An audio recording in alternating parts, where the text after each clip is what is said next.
अंदाजा कर ले मरियम नवाज किस कदर झूठी और फराडन नानी निकली। मरियम नवाज ने बयानिया बनाने की कोशिश की इस वक्त की इस्टेब्लिशमेंट और जनरल फैज़ हमीद और साकिब निसार पर और इमरान खान पर इल्ज़ाम लगाया कि नवाज शरीफ को इमरान खान, जनरल फैज़ हमीद और साकिब निसार ने मिलकर नवाज शरीफ की हुकूमत गिराई गई।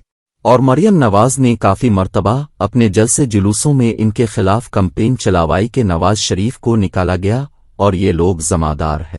लेकिन इस हवाले से शाहिद मेतला ने जनरल बाजवा के साथ उफ़दी रिकॉर्ड गुफ्तगू में भयानक सच बोल दिया है और मरियम नवाज का बयानिए को तहस नहस कर दिया। उन्होंने कहा, जब मैंने उनसे 2-3 बार पूछा कि नवाज शरीफ को हुकूमत से क्यों निकाला तो इस पर जो बाजवा ने जवाब दिया वो बहुत सुनने वाला है, वीडियो को आखिर तक देखिएगा।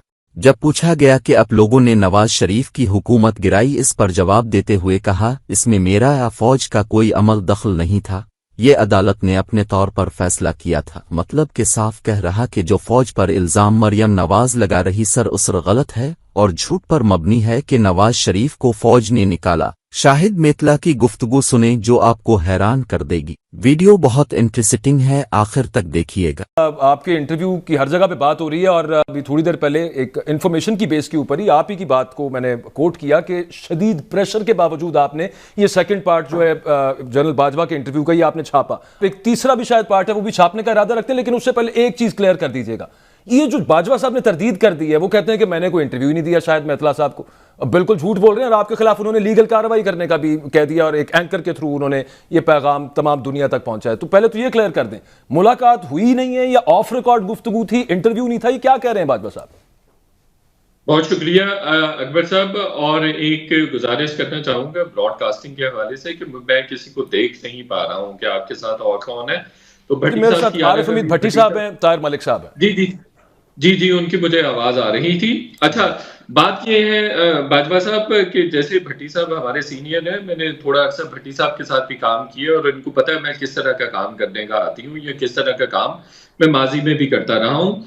तो दूसरी बात यह है कि जनरल बाजवा ने जो तरदीद की है वो मैंने उस पर अपना वाज़ेह मौक़िफ़ दे दिया था कि मैं एक इंटरैक्शन था। और अगर जनरल बाजवा जब ये बात करते हैं कि मैंने कोई इंटरव्यू नहीं दिया है, तो मैं उनकी बात को 100,000% इंडोर्स करूंगा कि ये कोई फॉर्मल इंटरव्यू नहीं था। और मैंने पहले कॉलम में और अपने वीलॉग में लिखा है, सुन लीजिए बाजवा साहब, सुनिए पूरी बात सुन लीजिए, इसी के क्लिप ना चलना शुरू हो जाए। मेरी एक मुलाकात हुई और वो वेल प्लान्ड मुलाकात थी, उसके लिए मैं कोई 2-3 महीनों से कोशिश कर रहा था। एक बात तो ये तय हो गई, ठीक है। और फिर वो ऑन रिकॉर्ड थी, उसकी परमिशन ली गई और फिर वो जो सारी चीजें हैं वो रिपोर्ट हुई। और फिर बाद में अगर किसी आदमी का सब्जेक्ट का स्टेट ऑफ माइंड चेंज हो जाता है तो उसकी जिम्मेदारी तो मैं नहीं ले सकता। और अगर तरदीद आ गई है तो पाकिस्तान में ये बड़ा अमूमी सा रुझान है कि तरदीद आ जाती है और कोई 10 मिनट पहले भी कोई बात करके तो उसके फौरी बाद भी तरदीद आ जाती है, जैसे भट्टी साहब ने कहा। अच्छा, मैं मेतला साहब आपसे एक सवाल पूछना चाह रहा हूं जो मेरे जहन में आया आपके इंटरव्यू के दोनों पार्ट्स पढ़ने के बाद। वो ये था कि बाजवा साहब ने उसके बारे में बात की और कहा कि यार ये बंदा बड़ा झूठा है, ये बंदा जो है ये निकम्मा है, ये बंदा जो है इसको जितना मर्जी डांटो ये चुप करके सुनता रहता है, ये बंदा जो है ये बुज़दिल है। अब कुछ उन्होंने अपने बारे में भी कई बात की, उनको किसी चीज पे उन्होंने कहा कि यार नदामत हुई मुझे, यार ये काम मुझे नहीं था करना चाहिए, या फलां चीज थी यार वो मेरे से गलती हो गई, कुछ पछतावा कहीं पे आपको महसूस हुआ हो, कुछ ऐसी कोई बातचीत में कुछ ऐसा कुछ आया?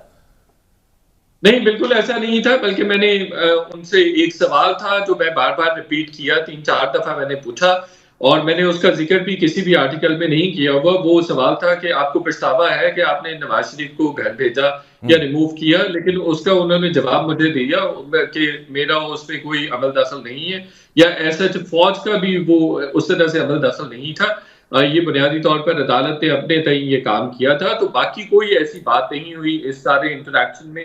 एक काफी तवील इंटरैक्शन था, तो उसमें कोई बात ऐसी नहीं हुई है जो जहां पे ये एक सवाल था कि हुकूमतें आपने घर भेजी हैं, उसका 3-4 दफा बता रहे हैं भट्टी साहब कि उन्होंने पूछा और लेकिन उसका जवाब उन्होंने दिया। एक और छोटी सी चीज, एक बड़ी तवील मुलाकात है आपकी, बॉडी लैंग्वेज उनकी क्या थी, आपने क्या महसूस किया? कुछ ऐसी बात कहीं पे आपने की हो, उनके चेहरे के तासुरात बदल गए हो या हिचकिचाहट हो?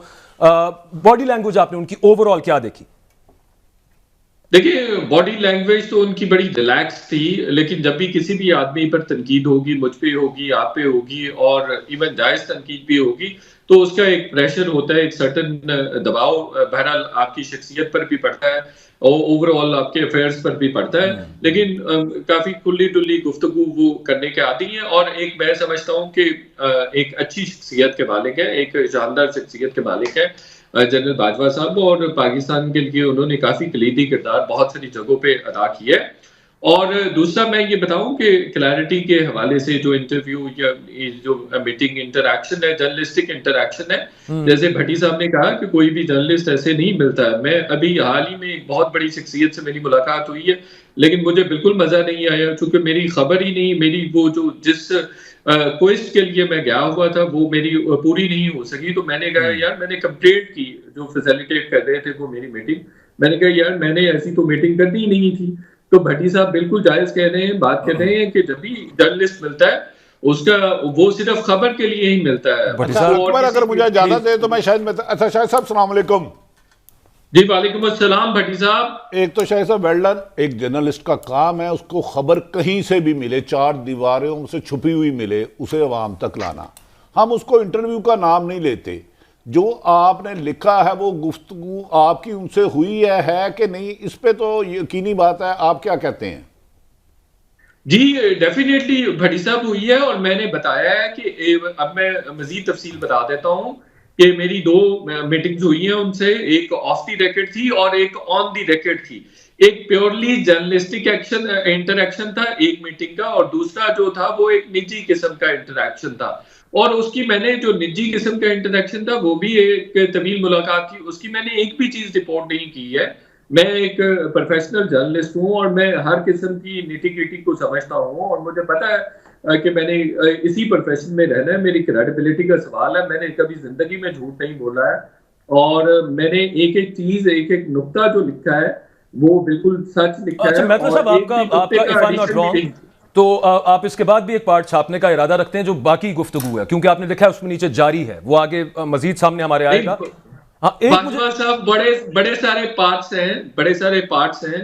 आप ये देख लीजिए कि जब मैं नोट्स कंपाइल कर रहा था तो मुझे कोई 3 दिन 2.5 से 3 दिन लग गए थे नोट्स सिर्फ कंपाइल करते हुए, पॉइंट सिर्फ कंपाइल करते हुए और कोई 10 दिन इसकी कंपाइलेशन पे सारी गुफ्तगू है और खुली दुली उन्होंने गुफ्तगू की है, उसमें से कहीं पे उनको किसी चीज पे नदामत नहीं है। जब आप नोट्स लिख रहे थे तो बाजवा साहब के सामने लिख रहे थे कि कहीं छुप के लिख रहे थे?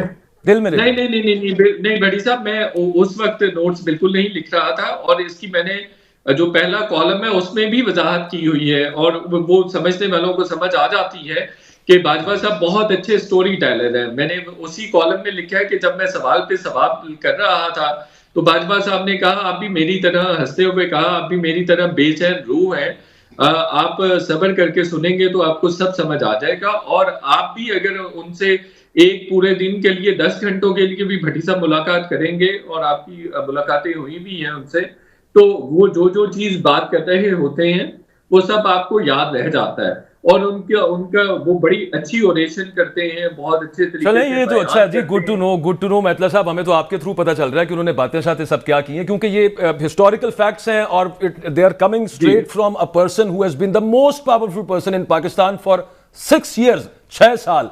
एक सवाल था जावेद चौधरी साहब के इंटरव्यू में, एक उनकी सेइंग थी, कोटेशन थी, जिसको उन्होंने डिनाई करवाया मंसूर अली खान साहब के थ्रू कि ये तो मुल्क तबाह करने लगे थे, तहरीक इंसाफ वाले बर्बाद करने लगे थे, तो we had to put them out, take them out.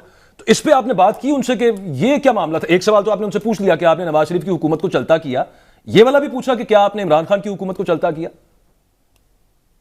हाँ, ये वाला सवाल भी और फिर उसकी पूरी डिटेल्स उन्होंने शेयर की कि वो डेफिनेटली मैं नहीं था और वो इत्तेहादी थे और इमरान खान साहब का रवैया भी अच्छा नहीं था। अच्छा। और टू सम एक्सटेंट वो जस्टिफाइड भी है बहुत सारी चीजों में कि ये बात तो सबको पता है जो यहाँ से रिपोर्ट करते हैं इस्लामाबाद में, मैं भी इस्लामाबाद से रिपोर्ट करता हूँ और वो उनकी बात ठीक थी कि इत्तेहादी इमरान खान साहब के साथ काम भी करने के लिए तैयार नहीं थे और डेफिनेटली ये एस्टैब्लिशमेंट ने चाहा, उन्होंने कहा मेरा कोई लेना देना नहीं सब मामले में। एक फिक्रा कह लेने दीजिए मैं जी तो वो ये एस्टैब्लिशमेंट नहीं किया था। मैं वो जर्नलिस्ट हूँ जिसने अक्टूबर 2021 में नया दौर पे कह दिया था कि अब इमरान खान साहब के पास चंद ही दिन बाकी बचे हैं, अब इमरान खान साहब को फारग कर दिया जाएगा।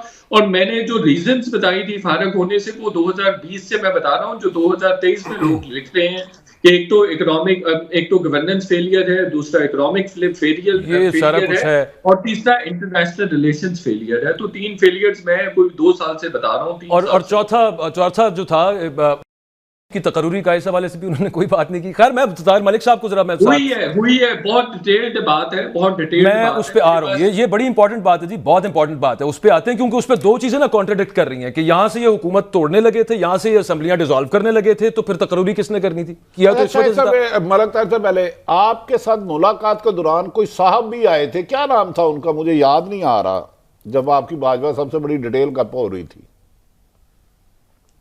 साहब आए थे नहीं, एक साहब तो बैठे हुए थे, उस सारी कॉन्वर्सेशन में बैठे हुए थे, वो दोस्त है मेरे भाई ने। और एक और साहब भी आए थे जिसका मैं अभी नहीं बताऊंगा। चलो मैं आपको प्रोग्राम के बाद बता दूंगा भाई को। हाँ जी, ठीक है। तो देखिए भट्टी साहब, आप मेरी बातों की तस्दीक तो खुद ही कर रहे हैं। आपको तो कहना चाहिए कि बिल्कुल ये शाहिद मेतला ठीक कह रहा है, वो जाहिर की स्टोरी मैंने तो आपको कहा, आपने अच्छा किया मोहतरम। मैंने कहा मैं आपकी जगह होता तो मैं भी, अगर मुझे इतनी गपशप उनसे टाइम मिलता तो मैं यकीनन इसको लाता। मैंने तो उसको पहले ये ना हो जाए भट्टी साहब,